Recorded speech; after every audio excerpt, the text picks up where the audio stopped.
Welcome back to the second segment of ILFL Soccer Nights. As we were discussing in the first segment, we had obviously Walid and a boxer. Now we can actually confirm we actually have a champion amongst ourselves. So if I can go straight to my left, I've got Tyrone Williams. Tyrone Williams is an undefeated champion in the cruiserweight. Is that correct, Tyrone? Yes, the cruiserweight division. Oh, excellent. So that's a champion in our midst. If I could just ask you, Tyrone, as I asked Ash before, we're quite interested in sports. What made you go into boxing, and what's your ambition? I started boxing just to sort of keep fit, lose weight, and then figured I was actually pretty good at it. Got really good at knocking people out, and then saw I could make some money out of it. Okay, so the motivation is obviously financial and obviously fitness. Would that be correct in saying that, yeah? Yes, what keeps me going. And obviously you're also taking part on this coming Saturday at the O2. What an arena to be fighting, amongst thousands of people.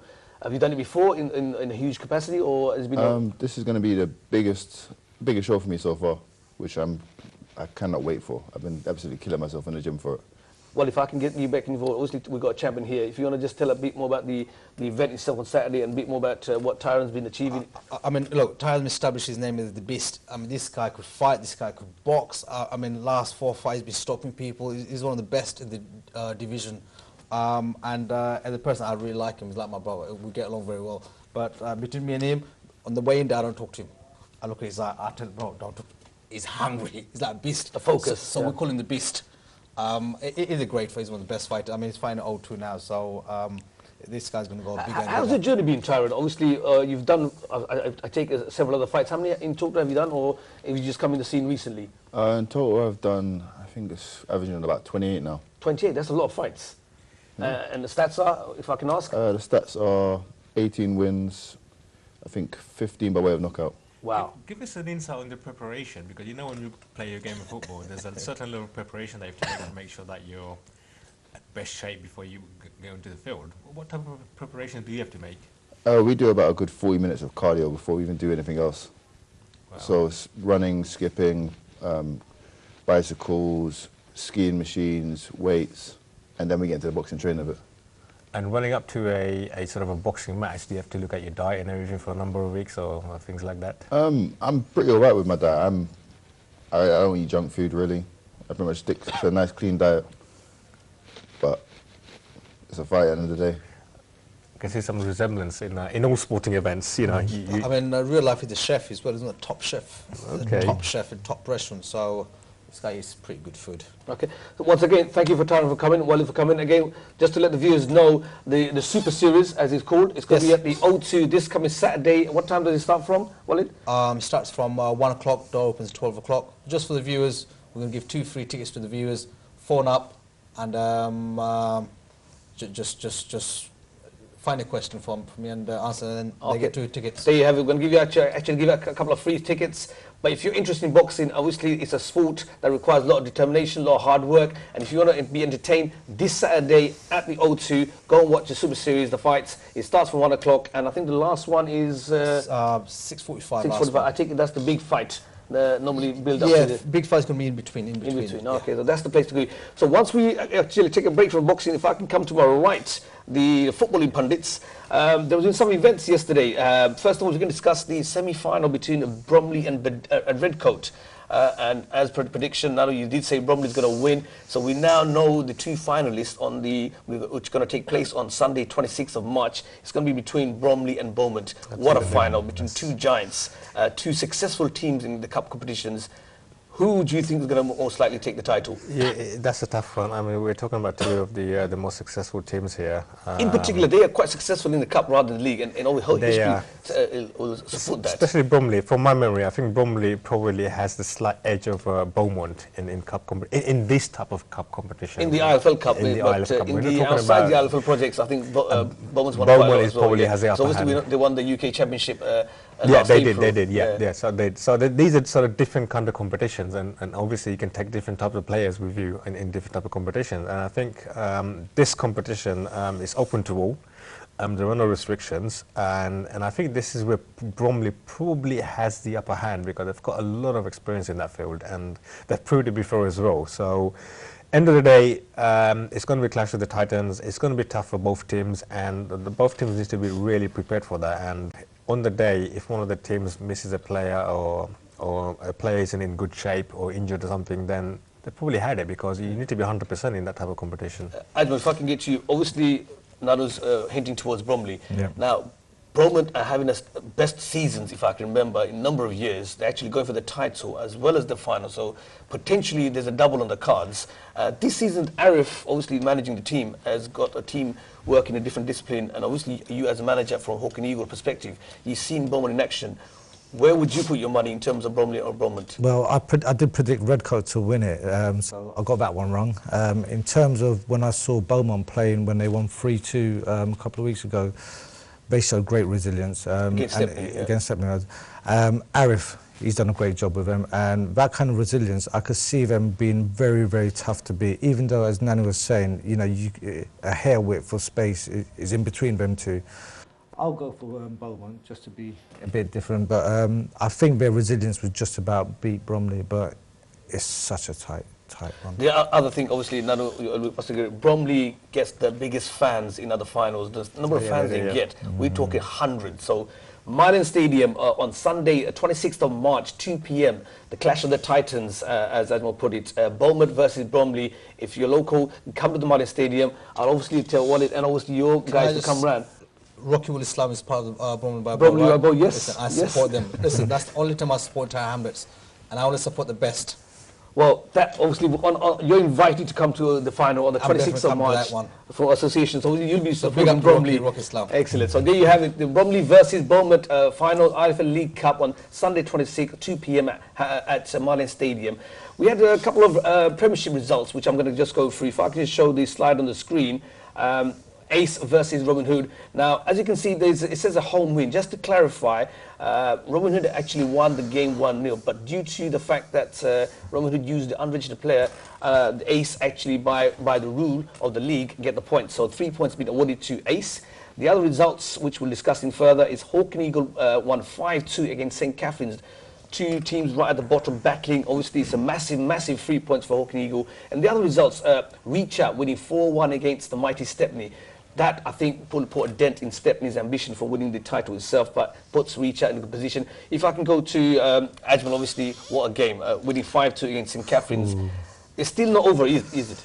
It's not over yet. I think we still need at least one more win, then I could probably stop my panic attacks. But it gives you breathing space, because you just now created a gap of 5 points. Exactly.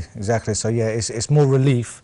So what was the difference yesterday compared to the other weeks? Because 5-2 is a big result. Well, our team is getting better and better. At the beginning, we were having some problems gelling together. So the Dubai trip actually probably worked. Take them abroad more often. Abroad more often. If only if we had the finance. But yeah, in terms of when we did come back from Dubai, the guys were quite fit and they did train well. Their fitness level, I think, did show as well, because in the first half we were only winning 1-0, and we were still, you know, in a tough position, because 1-0 up, anything can happen. So in the second half, we started sort of like increasing our sort of like pace of the game and started getting a few more goals. So yeah, our team are playing much better compared to the beginning of the season, where players didn't know exactly where to move and run and stuff like that. Now you can see nice intricate passes, good link-ups as well, better communication, I'd say, as well. So okay, yeah. Good luck for your next game. Obviously, another win will definitely secure your position in Premiership. So St. Catherine's got a lot to do in the next 2 games should they survive in the Premiership. Now, if I can just show the slide on the screen again, and now if I can bring you in. We had a 4-horse race, so to speak. Now it's come to 3. Reach Out, Ace and Beaumont all on 31 points. But obviously Ace have the advantage of 2 games in hand to Beaumont and 1 on Reach Out.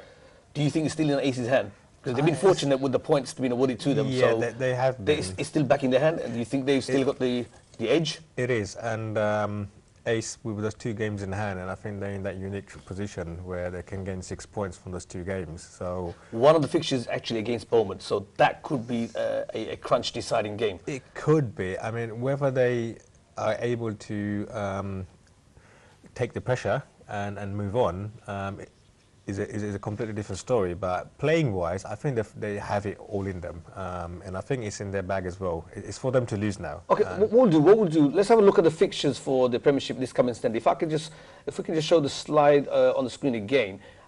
We've got Ace versus Stepney.